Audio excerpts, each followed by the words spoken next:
A gente fala agora sobre um assunto que com certeza merece a atenção da comunidade aqui do município. Cachoeira do Sul está sob alerta epidemiológico em função do aumento de casos de doença diarreica aguda registrados nas unidades de saúde. A Thelma Tomás está na redação do NT Sul e traz detalhes para a gente agora. Thelma, boa tarde. Situação preocupante aqui para a Cachoeira, né? Conte todos os detalhes.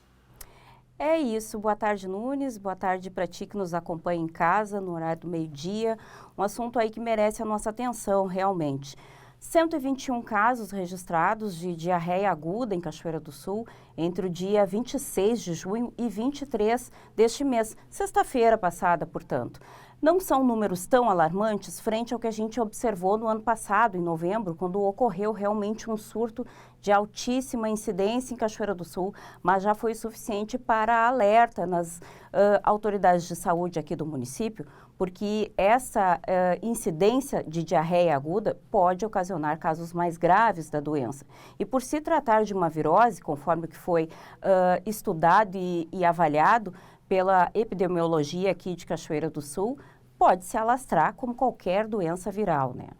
Um alerta especial aí para as crianças, idosos e principalmente para aqueles que têm algum problema crônico de saúde ou imunidade comprometida, porque o aumento das evacuações ou mesmo a questão de vômito pode desidratar muito rapidamente o organismo e desequilibrar todas as funções essenciais aí para que a gente mantenha a saúde em dia. Eu conversei hoje de manhã com a enfermeira Andréia, do DVS, e ela nos trouxe alguns detalhes sobre como a estrutura está se organizando, as orientações que estão sendo feitas para as famílias em Cachoeira, para os gestores, tanto de empresas quanto de escolas, onde são mais comumente identificados esses tipos de surtos, até porque a doença se espalha no contato, na falta de higiene das mãos e até no contato com superfícies contaminadas. Vamos ver o que ela falou. O alerta é principalmente para a gente evitar novos casos, né? Tivemos um aumento significativo assim, de casos, não estamos numa emergência, né? Nós já tivemos, em 2021, umas semanas com vários casos de diarreia, com internações, né? Mas esse é o momento da gente chamar a atenção da população em geral e que as medidas de prevenção façam parte do dia a dia da comunidade. Então, nós temos que evitar todas as doenças infecciosas. E, neste momento, o alerta é para as doenças gastrointestinais. Mais um bichinho aí que a gente tem que ficar alerta, né? Não bastasse todas essas doenças que a gente vem acompanhando aí em surtos, Covid, doenças respiratórias, gripe, resfriados mais severos, né? Questões aí relacionadas ao clima que varia aqui no Rio Grande do Sul de 30 graus para 5 graus, como a gente vai experimentar agora durante essa semana. Tem mais esse aí que precisa da nossa atenção.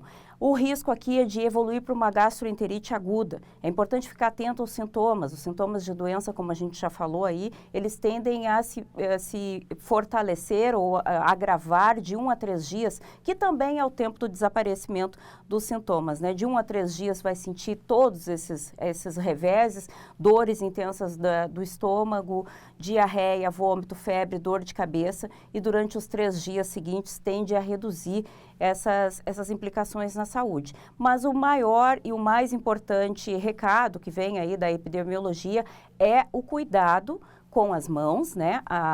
No cuidado da limpeza das mãos, dos ambientes, principalmente banheiros, e aqui aquelas pessoas que manipulam alimentos também pode ser uma fonte de contaminação e, claro, a utilização de água potável. Tem mais um trechinho da minha conversa com a Andréia aí, com mais algumas dicas e orientações para o pessoal em casa acompanhar. A característica é de uma doença viral, né? O principal causador normalmente é o norovírus e ele se transmite de uma pessoa infectada para uma outra. Ela desenvolve sintomas entre 24 horas, né, até 3 dias. E a pessoa desenvolve sintomas como febre, dor abdominal, náuseas, diarreia e vômito. Mas ela pode apresentar somente diarreia, né, o aumento das evacuações durante o dia, sem a dor e sem febre. Então, as pessoas, conforme a sua condição, ela vai desenvolver sintomas mais graves ou menos graves. A importância de evitar novos casos, né, é de que uma pessoa suscetível não tenha sintomas graves e não precise de uma internação ou atendimento mais especializado. Então, as crianças e os idosos ou algumas pessoas com doenças crônicas podem desenvolver alguma complicação de desidratação, né, desequilíbrio eletrolítico muito importante. Sobre os sintomas para quem está em casa ficar alerta, né? Dor de barriga, muitas idas ao banheiro, sensação de fraqueza, febre, mal-estar, pode ser um indicativo e deve imediatamente procurar, então, o serviço de saúde. Esses casos que a gente trouxe aqui de 121 nesse período de aproximadamente um mês, é apenas uma amostra, né, do número de casos que acontecem e que estão sendo notificados em Cachoeira, né, Daniel? A gente já sabe que é muito alto o índice de subnotificação, portanto, a gente sabe também, por conseguinte, que 121 casos notificados representam muito mais ainda do que a saúde consegue alcançar. Então, qualquer sintoma vai direto ao posto de saúde. Importante recado aqui para os gestores e para diretores, enfim, as pessoas que coordenam equipes e escolas principalmente. Qualquer caso que se relacione com a doença deve ser informado à vigilância epidemiológica. A Andréia traz os detalhes aí nesse outro trechinho que a gente separou. É muito importante que os profissionais da saúde e os responsáveis por organizações como escola, empresas, devem informar a vigilância epidemiológica na ocorrência de um surto. O surto, ele caracteriza 2 casos com algum vínculo epidemiológico. Então, 2 pessoas na mesma semana que trabalham próximas e desenvolveram sintoma, 2 crianças da escola, 2 familiares da festa. Então, é muito importante que essa informação chegue para a vigilância, tentar descobrir qual o agente causador e evitar novos casos. Dica bônus aí para quem tem pequenininho em casa ou está na escola. A gente lembra que na época em que iniciou a Covid, existia uma forma de orientar as crianças sobre como higienizar as mãos, como lavar as mãozinhas, né? É importante retomar essa estratégia. Canta um parabéns a você com água e sabão, lavando bem a mãozinha, a pontinha do dedo, cuidar inclusive o punho. Isso é uma orientação das autoridades em saúde. Então, canta um parabéns a você, quando terminar o parabéns a você, a mãozinha vai estar bem limpa.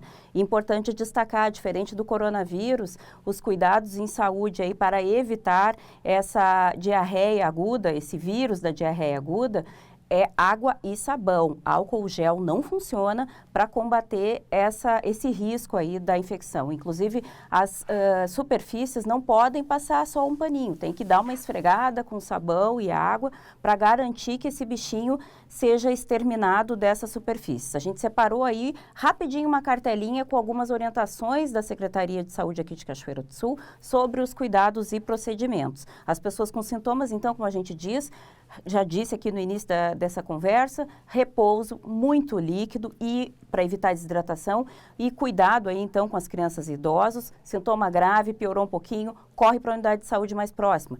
Além disso, a orientação também diz que é preciso consumir água de fontes seguras, uma água potável, uma água tratada, né, que tenha no mínimo uma desinfecção por cloro ou qualquer outra tecnologia e, claro, em situações de emergência, ferver sempre a água antes de consumo. E essa fervura tem que ser de, no mínimo, 5 minutos.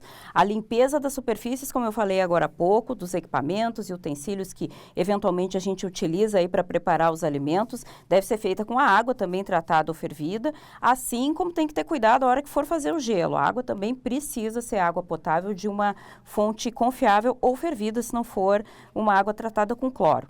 Lavar a mão sempre com água e sabão, como a gente falou agora há pouco, principalmente depois que utilizou o banheiro, quando trocou a fralda do bebê e antes de preparar ou manipular qualquer alimento ou objeto onde são realizadas ou feitas as refeições. Pessoas com sintomas devem evitar, inclusive, o contato com alimentos e é preciso reforçar a higiene pessoal mesmo depois de passar esses 3 dias de doença e mais os 3 dias de recuperação. Ou seja, quando sumirem os sintomas, seguem os cuidados. Caixa d'água, para quem tem, é preciso, por norma, né, fazer a limpeza pelo menos uma vez ao ano ou sempre que precisar, que julgar necessário. A dica importante que eu falei há pouco, álcool em gel ou líquido não é suficiente para a limpeza e higiene de mãos e nem de superfícies. Esse uso do álcool aí só vale para o coronavírus. Então, é importante agora aliar as duas estratégias, Daniel, para garantir que não tenha nem Covid e agora também nem o vírus da diarreia aguda. Precisando de alguma orientação extra, procurar as unidades de saúde e reforçar, como a gente já vem falando há quase 3 anos, a higiene das mãos, a higiene dos ambientes, o máximo possível, né? Vamos tentar vencer mais essa agora, né, Nunes? Mais esse bichinho aí que chegou, colocando toda a cidade em alerta. É isso aí, Thelma. Obrigado pelas informações. Higiene é a receita, né? Água e sabão. Thelma Tomás falando ao vivo, diretamente aqui da redação do Telejornal NT Sul.